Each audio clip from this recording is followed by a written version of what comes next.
Bismillahirrahmanirrahim. Assalamu alaikum students. Mathematics unit number 13 for class 6 lecture के साथ हम हाजिर हैं जिसमें हम इंफॉर्मेशन हैंडलिंग और प्रोबेबिलिटी के बारे में डिस्कस करेंगे। बेसिकली ये जो टॉपिक है that is related to the statistic और यहाँ पर इंफॉर्मेशन हैंडलिंग का मतलब यहाँ पर हम ले रहे हैं कि जी हमें डिफरेंट किस्म की इंफॉर्मेशन गिवन होगी और फिर हम देखेंगे कि वो जो डेटा है, जो हमें सर्वे करने से मिलता है या हम कलेक्ट करते हैं डेटा इन किसी भी इंफॉर्मेशन से। फॉर एग्जांपल अगर हम इसकी मिसाल यूँ ले लें कि अगर हम किसी किस्म का फॉर एग्जांपल हम चेक करना चाहते हैं कि जी किसी सिटी में या किसी भी इंस्टीट्यूशन में कितने परसेंट्स के साथ मार्क्स बच्चे ले रहे हैं, तो हमने पहले ये चेक करना है कि जी 70% के कितने बच्चे हैं, 80% स्कोर करने वाले कितने बच्चे हैं। तो दैट इज़ द इंफॉर्मेशन जब हम लेते हैं थ्रू आउट किसी रीजन से रफली, ये थ्रू ऑब्जेक्टिव भी हो सकता है, एक प्रोफार्मा के थ्रू भी हम डाटा ले सकते हैं और ये जो डाटा है, ये किसी इवेंट की फॉर्म में भी हम कर सकते हैं, यानी क्वेश्चनेयर भी कंडक्ट करवा सकते हैं हम और एक छोटे से इवेंट के थ्रू भी हम इस डाटा को कलेक्ट कर सकते हैं। So that data is in raw material, ये हमारे पास एक इंफॉर्मेशन होती है जो हमने कलेक्ट की होती है। फिर ये डाटा हम group wise and ungroup wise में भी डील करते हैं। ग्रुप वाइज में ये है कि अगर हमारे पास डाटा जो है इकट्ठा करते हैं और हम कहते हैं 70% के स्कोर, फॉर एग्जांपल जैसे मैंने कहा कि जी किसी सिटी में कितने बच्चे जो हैं वो 70-80% स्कोर लेते हैं। सो अगर 70% फॉर एग्जांपल स्टूडेंट 70 मार्क्स जो है वो अगर 70% मार्क्स अगर 10 स्टूडेंट्स लेते हैं, so that is the group, हम वो ग्रुप बना लेते हैं कि 70 से 80 के दरमियान फॉर एग्जांपल इतने बच्चों ने जो है वो परसेंटेज ली है। फिर 80 टू 90 जितनी परसेंटेज ली है तो फिर हम सामने उसके कॉलम बना के नंबर ऑफ पर्सन्स हम लिख लेते हैं कि कितने बच्चों ने इतने परसेंट्स मार्क्स लिए, तो that is the group data. Basically ये फिर अनग्रुप डाटा ये होता है कि जिसमें आप ये नहीं काउंट करते कि कितने बच्चों ने कितना परसेंट स्कोर लिए, मिसाल के तौर पे। सो हेयर एक्सरसाइज 13.1 पे जब हम जाते हैं तो यहाँ पर हमने प्रॉब्लम सॉल्व करने हैं जिसमें क्वेश्चन नंबर 1 ग्रुप डाटा और अनग्रुप डाटा से रिलेटेड है। ग्रुप डाटा जैसे अनग्रुप डाटा के बारे में मैंने बताया है। अगर हम क्वेश्चन पे जाएं तो क्वेश्चन नंबर 1 का फर्स्ट पार्ट है, that is the data is given 3 2 5 7 6 2 and 3। अब ये सेपरेटली कॉलम वाइज नहीं बना हुआ, बिल्कुल आपके पास एक डाटा दिया हुआ है जो कि ग्रुप नहीं बना हुआ। यहाँ अगर हम देखें तो टू टाइम्स अपीयर हो रहा है, 3 टू टाइम्स अपीयर हो रहा है, बट इसको एक ग्रुप की फॉर्म में नहीं कंडक्ट किया गया। So that data is ungroup data, क्योंकि हमने इसमें ग्रुप नहीं बनाया कि कितने नंबर्स जो हैं वो कितने स्टूडेंट ने लिए या नंबर कितनी बार रिपीट हो रहा है। So that is ungroup data. So now here the second part, that is written in table form. आप अगर बुक देखें क्लास 6 वाले बच्चे, अगर आप लोग बुक देखें, सो that is the in table form is given that here is x and in the second that is f of x. So यहाँ पर f of x नहीं, sorry, that is f mean frequency, that is f. So that is f. X is given to us, that is 3, and here 2, and here 5, and at last that is 7 is given x. और जो terms repetition है यानी f frequency, frequency mean के x कितनी बार appear हुआ है हमारे पास प्रॉब्लम में, that is 1 time, and here 3 time 2 appear हुआ है, और 4 टाइम 5 अपीयर हो रहा है, और 6 टाइम 7 अपीयर हो रहा है। So that is the group data, because हमने यहाँ पर ग्रुप बनाया है और हम उसको फ्रीक्वेंसी का नाम देते हैं, एफ नाम देते हैं, कि जो 3 जो है वो कितनी दफ़ा आया है, 2 कितनी दफ़ा डाटा में राइज हो रहा है, 5 कितनी दफ़ा, 7 कितनी दफ़ा अपीयर हो रहा है। So that is called group data. So ungroup data में हमारे पास सिंपल डाटा गिवन होगा, उसमें फ्रीक्वेंसी नहीं होगी, और ग्रुप डाटा में हमारे पास उसकी फ्रीक्वेंसी गिवन होगी, और फ्रीक्वेंसी को यानी नंबर कितनी टर्म अपीयर हो रहा है we will be represented with f, so that is the frequency. तो हम इस तरीके से ये बता सकते हैं कि जी ये ग्रुप डाटा है या अनग्रुप डाटा है। सिमिलरली मेरे पास इसका एक और पार्ट है, अगर हम देखें तो the fourth one part is given 2 4 6 4 and 6 5 3। So group हमारे पास इसमें नहीं बना हुआ, so we can say that that is ungroup data. तो हम वो डेवलप कर सकते हैं कि दैट इज अनग्रुप।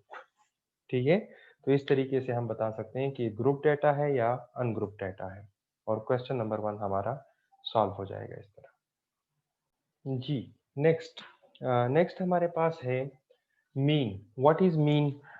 मीन हमारे पास suitable average for a set of data. जो डाटा हमें गिवन है उसका सुटेबल एवरेज क्या है, मिड वैल्यू क्या है, हमने वो चेक करना होता है जो कि हमारे पास गिवन हो। मीन के लिए हमें फार्मूला यूज करते हैं, that is the sum of values divided by number of values. जो जितनी वैल्यूज हैं उसको हम देखते हैं। अगर इसके अगेंस्ट हमारे पास क्वेश्चन नंबर 2 है एक्सरसाइज का, जिसमें हमें मीन निकालना है। हमारे पास एक पार्ट है दैट इज फर्स्ट पार्ट 10 4 7 4 5 6 4 7 7 8 9 1। सो ये मेरे पास डाटा है जो कि हमें गिवन है, हमें इसका मीन निकालना है। तो मीन का फार्मूला पहले यही वाला लिख लेंगे आप, सम ऑफ वैल्यूज, यानी इन सब की इस सब का सम, इन तमाम वैल्यूज का sum. 10 plus 4 plus 7 plus 4 plus 5 plus 6 plus 4 plus 7 plus 7 plus 8 plus 9 plus 1 and divided by this whole sum divided by, अब इसको हम डिवाइड करेंगे नंबर ऑफ वैल्यूज। कितने वैल्यूज हैं? 1 2 3 4 5 6 7 8 9 10 11 12। So it's 12। तो मीन निकालते हैं, और हम इसको पहले सम करते हैं।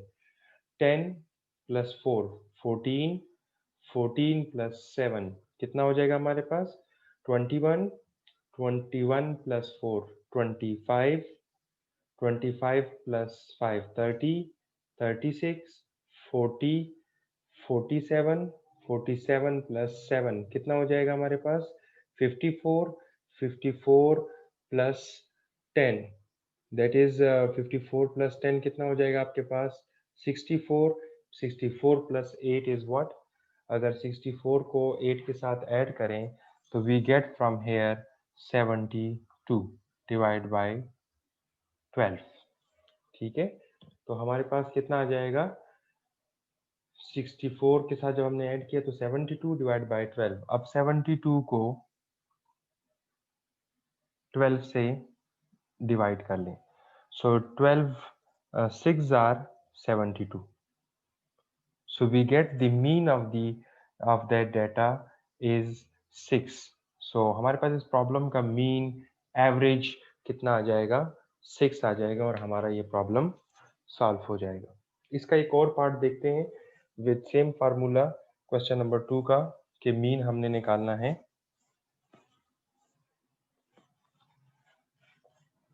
ये मेरे पास पार्ट नंबर 3 है इसी क्वेश्चन का।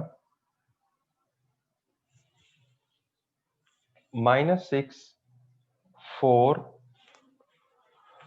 6 -5 -5 एंड 6, ये मेरे पास डाटा गिवन है, मुझे इसका मीन निकालना है। So mean is equal to sum of all values, -6 plus 4 plus 6 -5 -5 plus 6 divided by, that is number of terms, number of values 1 2 3 4 5 6। So here is 6। ठीक है, ये हमारे पास आ जाएगा। सो सॉल्व करते हैं इसको जी। हमारे पास क्या आता है? -6 और +6 तो खत्म हो गए। बाकी आपके पास आ गया मीन इज इक्वल टू 4 + 6 कितना हो गया 10 और -5 तो -10 divide bye 6 10 minus 10 is equal to 0 divided by 6. We get here 0 by 6 is 0. So our mean of that problem is 0. और इस तरीके से हम इसका मीन निकाल लेंगे जो कि 0 आ जाएगा। तो हमारे पास इस डाटा का मीन क्या आ जाएगा 0। और इस तरीके से हम किसी भी प्रॉब्लम का मीन निकाल सकते हैं अगर हम sum of values divided by number of values का फार्मूला यूज कर लें। जी, नेक्स्ट हमारे पास है दैट इज मोड। मोड क्या है? Mode is the most repeated term in given data.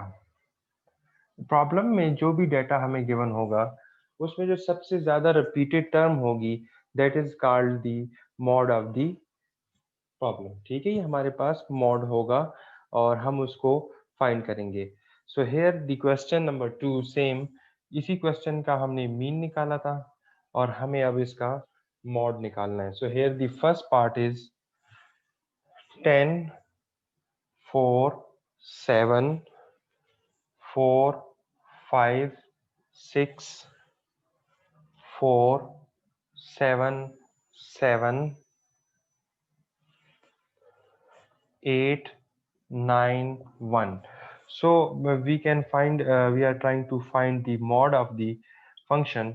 here the most repeated term देखिए 10 एक दफा डेटा में आया है, 4 3 दफा आया है, ठीक है, और 7 1 2 3 3 टाइम आया है, और फिर अगर हम 5 को देखें तो that is 1 time and 6 is 1 time। so we can say that 4 and 7 be the mod of that problem. तो इसका 4 और 7 आपका क्या होगा मोड होगा।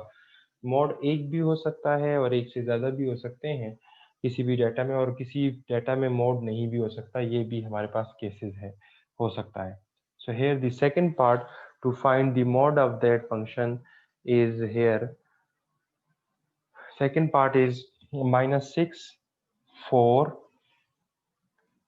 6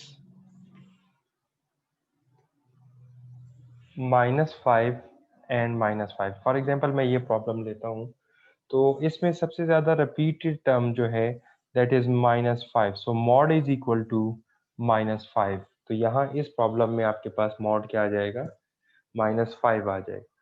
तो मॉड हम निकाल सकते हैं किसी भी प्रॉब्लम के लिए जब हमारे पास डेटा गिवन होगा। So here another problem is that is अगर हम इसका एक कोई और पार्ट देखते हैं तो that is the part number 7 देख लेते हैं and implementing how can we find the mod? Here is the 6 6 7 10 13 11 7 7 7 6। So the most repeated term 7 is appears 4 times, so mod is equal to 7। so in this data mod is 7 और इस तरीके से आप mod निकाल लेंगे अपने given data में से। so इस तरह आपका प्रॉब्लम सॉल्व हो जाएगा और मीन मीडियन मोड हम निकाल सकते हैं। जी ना हो एक्सरसाइज 13.2 जिसमें हमारे पास मल्टी बार ग्राफ्स के अगेंस्ट जो है वो प्रॉब्लम गिवन है। That is the question number 1 13.2 का जिसको हम डिस्कस करने जा रहे हैं। That is question number 1। इसमें हमारे पास बार ग्राफ बना के दिया हुआ है और उसके अगेंस्ट डिफरेंट क्वेश्चन पूछे गए हैं। सो द क्वेश्चन नंबर 1 में जो है ये जो मैंने ब्लैंक छोड़ा है that is the average high temperature, temperature को रिप्रेजेंट करता है, and the second one the average low जिसको मैंने फिल किया हुआ है, और ये डिफरेंट सिटी का जो है वो टेम्परेचर है, ये मुख्तलिफ सिटीज हैं और उसके against that is the Y axis पे हम टेम्परेचर को डील कर रहे हैं। जैसे कि अगर हम इसको डिटेल में देखें तो इस्लामाबाद में एवरेज हाई टेम्परेचर 65 तक जाता है according to the problem, and average low तक जो है वो 40 तक जाता है। सिमिलरली लंदन में जो है 45 तक and then 35।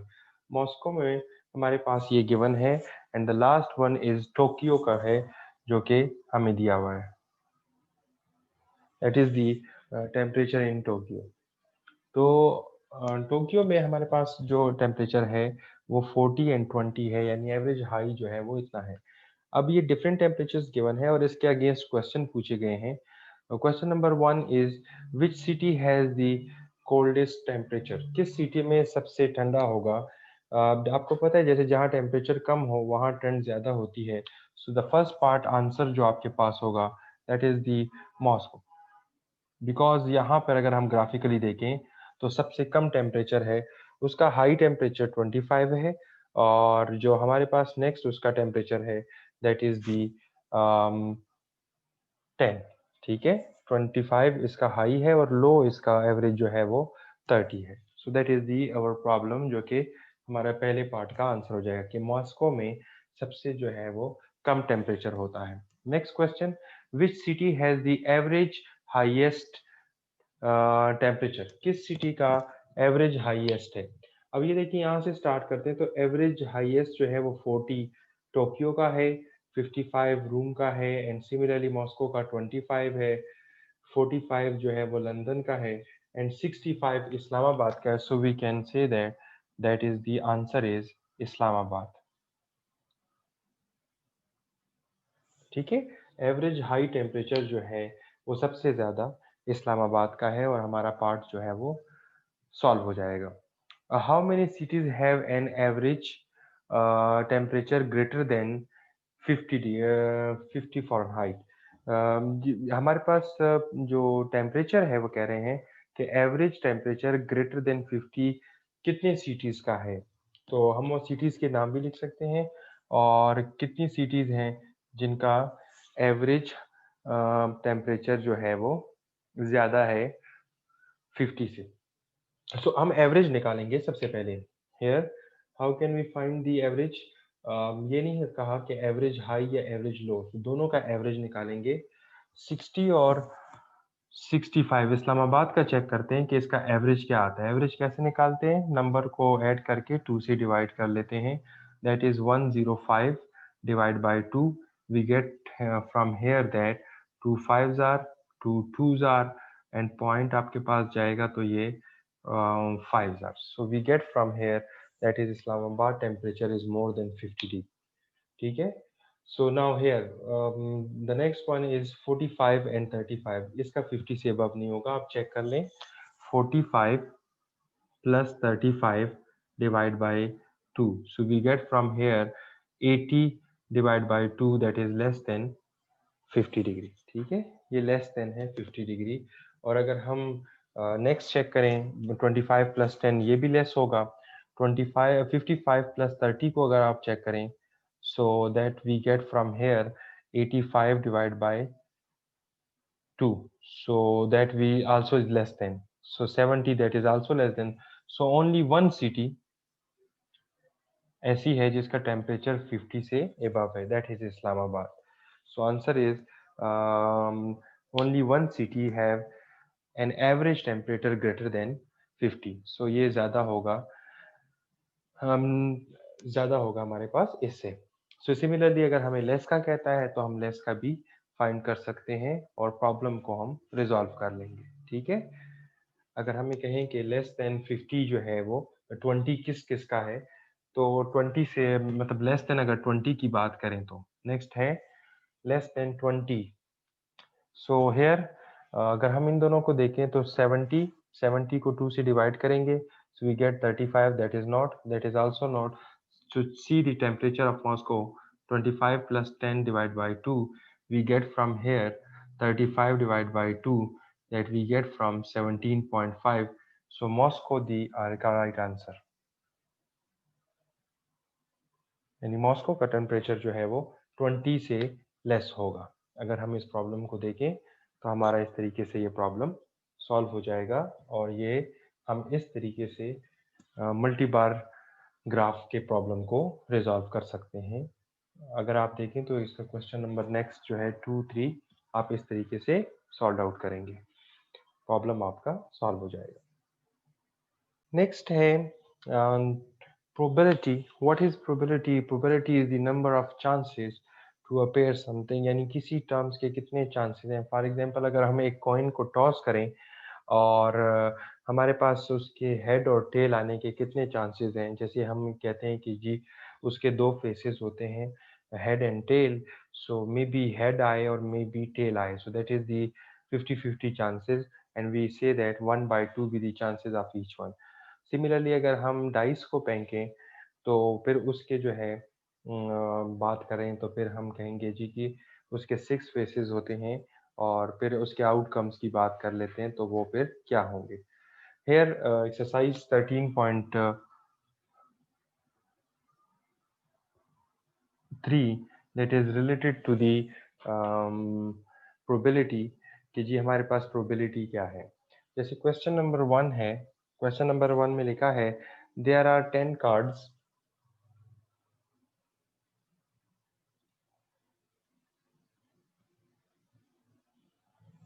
there are 10 cards, card numbers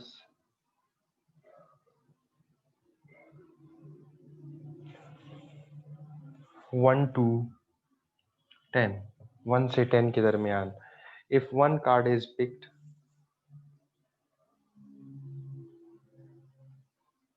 if one card is picked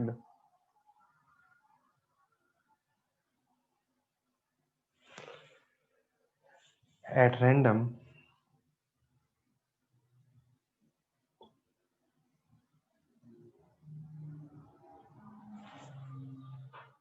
what is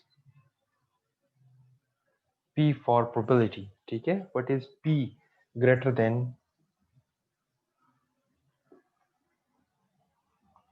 6? ठीक है, टोटल नंबर ऑफ सैंपल्स की हम बात करते हैं। सोल्यूशन पे जाने से पहले हम देखें कि नंबर ऑफ सैंपल्स कितने हैं। ठीक है, नंबर ऑफ सैंपल्स हमारे पास कितने हैं कि जी टोटल पॉसिबल आउटकम होने के चांसेस क्या हैं, तो हम इसको कहते हैं नंबर ऑफ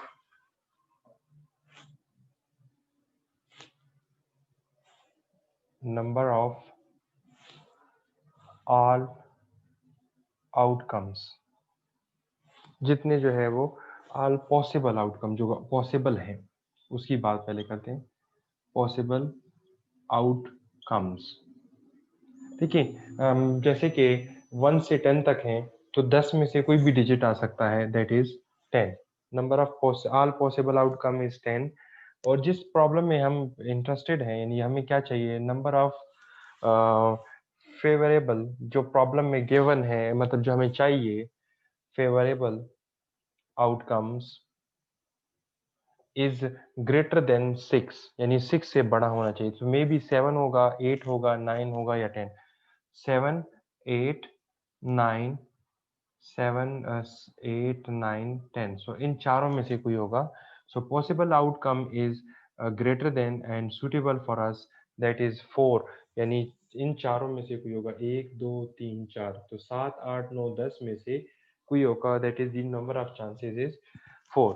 सो अगर हम प्रोबेबिलिटी की बात करें, सो P for probability that is greater than 6, probability that is greater than 6 is equal to जो हमारे पास फेवरेबल है that is the 4, and all possible outcome is 10, 2 2s are 2 5s are, so probability of greater than 6 in that card problem is 2/5। तो हमारे पास क्या हो जाएगी इसकी probability, 2/5 हो जाएगी, और प्रॉब्लम हमारा सॉल्व हो जाएगा। सिमिलरली हमारे पास एक नेक्स्ट प्रॉब्लम है जिसको हम देखते हैं, क्वेश्चन नंबर 4 है एक्सरसाइज का।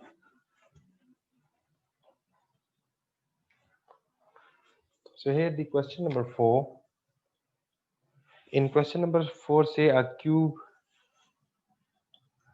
a cubic die is tossed.